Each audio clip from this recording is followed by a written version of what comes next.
কিছু একটা করি যায়। আরে ও এমন চোরের মতন করতেছে কে? ওর তো মতলব সুবিধার মনে হইতেছে না। দেহি ওই কি করে। এই! কি কি রে, তুই বসে স্যার বস কি লিগে? এমনি একটু বইছিলাম, দেখি এটা নরম না শক্ত। দাঁড়া, বসের স্যার কে বহে? বসের স্যার বহার কি আমাকে অনুমতি আছে? আমরা তো কর্মচারী। একটু দেখি বসের চেয়ারটা আরাম কিনা, একটু পরই আবার উঠে যাম।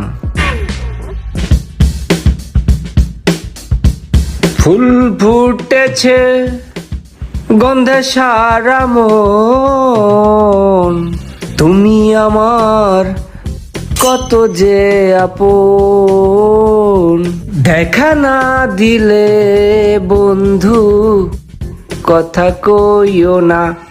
আরে ওই গানের তালে তালে টেয়ার বান্ডিল চুরি করছে। দাঁড়া, ওরে দেখাইতেছি। ওরে 12 মাসের 12 ফুল গো ফুটা থাকে গাছে রে, একটু পরে বসে আইলে বইলা তো দিমু রে। টেয়া চুরি করছিস কে? দেইনি আমি। তাড়াতাড়ি টেয়া বাই কর। তুই বলো দিছস টিয়া চুরি করছি দেখছস, সেই আবার বছরে কইতে যাবি কে? চল এটা ভাগ করে অর্ধেক অর্ধেক লয়ে যাই, তোর অর্ধেক আমার অর্ধেক 50-50। হইবে।